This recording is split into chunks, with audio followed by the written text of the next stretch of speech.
बिस्मिल्लाहिर्रहमानिर्रहीम। अस्सलाम वालेकुम डियर स्टूडेंट। आज हम डिस्कस करने जा रहे हैं इंडेक्स को। तो फाइल मैनेजमेंट सिस्टम और डेटाबेस मैनेजमेंट सिस्टम में इंडेक्स क्या है इसको देखते हैं। An index is a data structure that is used by DBMS to locate a particular record in a file more quickly. यानी कि इंडेक्स हमारे पास जो लोकेशन को पॉइंट आउट करता है।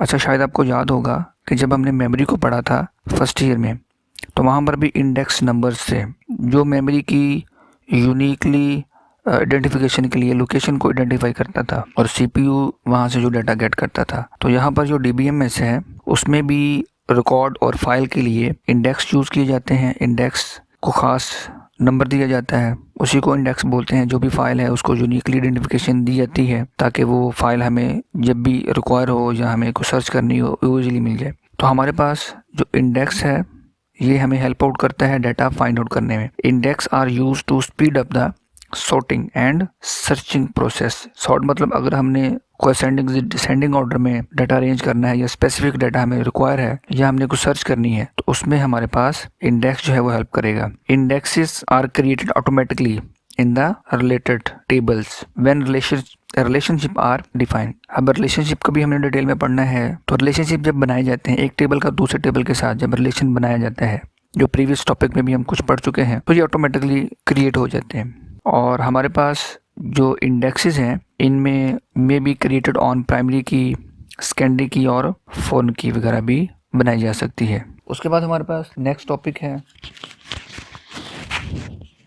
अच्छा, एक और अहम बात है कि हमारे पास जो भी इंडेक्सेस हैं वो इंडेक्स फाइल के अंदर स्टोर होते हैं, उन्हें वहाँ से इजीली मैनेज किया जा सकता है। The indexes are stored in index file. Database management system use this file to speed up the sorting and searching operation. तो नेक्स्ट हमारे पास टॉपिक है जी यूजर और एंड यूजर, डेटा एडमिनिस्ट्रेटर और डेटाबेस एडमिनिस्ट्रेटर। इनको देखते हैं। हमारे पास यूज़र और एंड यूज़र है जो डेटाबेस को यूज़ करने वाला है, उसकी बात की जा रही है। हमारे पास डेफिनेट जो हम लोग हैं, जो लास्ट पे यूज़र जो ओनली उस सॉफ्टवेयर को यूज़ करता है, उसको यूज़र और एंड यूज़र भी कहते हैं। वो पर्सन होता है जो डायरेक्ट इंटरेक्ट करता है डेटाबेस के साथ। They are database application without technically knowledge of database. उसको टेक्निकली नॉलेज तो नहीं होता, वो जस्ट एप्लीकेशन को यूज़ करता है, अपना डाटा एंटर करता है, डाटा स्टोर करवाता है। The user interact with the database through an interface. जो उसको इन्वायरमेंट नज़र आता है, इंटरफेस एप्लीकेशन का नज़र आता है, उसने जस्ट उसको यूज़ करना है। They do not write any program. कोई भी प्रोग्राम नहीं लिख सकता। The end user must have a knowledge of installed software to be used. बस वो उसको इंस्टॉल करता है और उसको यूज़ करना शुरू कर देता है, वो हमारे पास है एंड यूज़र। उसके बाद हम देखते हैं डाटा एडमिनिस्ट्रेटर। ये क्या है? ये पर्सन है जिसकी रिस्पॉन्सिबिलिटी क्या है? Entire data of organise.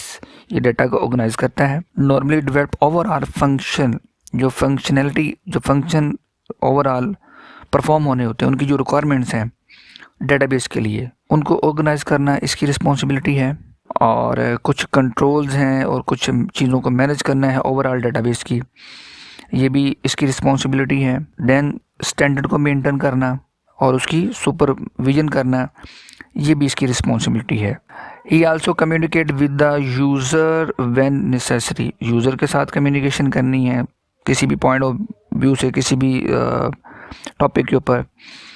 Then data जो डिक्शनरी है, जहाँ पर डाटा की डेफिनेशन पड़ी होती हैं कि डाटा ने क्या परफॉर्म करना है, तो उसको भी इसने तैयार करना है, हेल्प आउट करना है। और बाज़ दफ़ा ये यूज़र को ट्रेन भी करता है अगर रिक्वायरमेंट हो। और किसको एक्सेस देनी है डाटा की, ऑथोराइज़ करना है डेटाबेस के किस पार्ट को, यूज़र नेम, पासवर्ड वगैरह लगाना है। और ये ओवरऑल कोऑर्डिनेट करता है, मॉनिटर करता है डेटाबेस को। तो उसके बाद हमारे पास है जी डेटाबेस एडमिनिस्ट्रेटर। डेटाबेस एडमिनिस्ट्रेटर हमारे पास जो है, डेटाबेस एडमिनिस्ट्रेटर इज़ पर्सन क्या करता है, वो डेटाबेस को डेवलप करता है। तो इसकी रिस्पॉन्सिबिलिटी है डिज़ाइन करना, इम्प्लीमेंटेशन करना, डिफरेंट ऑपरेशन को परफॉर्म करना और उनको मैनेज करना। तो इसके पास टेक्निकली नॉलेज होता है, टेक्निकली स्किल्स जो डेटाबेस को बनाने में हेल्प आउट कर रही होती है, डेटाबेस को अंडरस्टैंड करना, उनकी जितनी भी कम्प्लेक्सिटी है, हार्डवेयर के रिलेटेड हो वो सॉफ्टवेयर रिलेटेड हो, तो ये सारे प्रॉब्लम डेटाबेस एडमिनिस्ट्रेटर ने ही सॉल्व करने होते हैं। क्या रिक्वायरमेंट है, मज़ीद किन चीज़ों की ज़रूरत है, एडिशन है, कोई माइनस चीज़ें करनी है, तो ये भी इसकी पर्सन की रिस्पॉन्सिबिलिटी है। तो डियर स्टूडेंट, ये जो हमारे पास यूज़र और एंड यूज़र हैं, ये शॉर्ट के पॉइंट ऑफ व्यू से हैं। इनके ऊपर कहा जाता है कि नोड लिखें, ये क्या है। डियर स्टूडेंट्स, मुझे उम्मीद है कि आप लोगों को आज का लेक्चर समझ आ गया होगा। अगर फिर भी आप किसी भी किस्म का क्वेश्चन पूछना चाह रहे हों तो प्लीज़ कमेंट्स कीजिएगा। मेरे पर्सनल ईमेल पे मुझे आप मेल कर सकते हैं। Thank you. अल्लाह हाफिज़।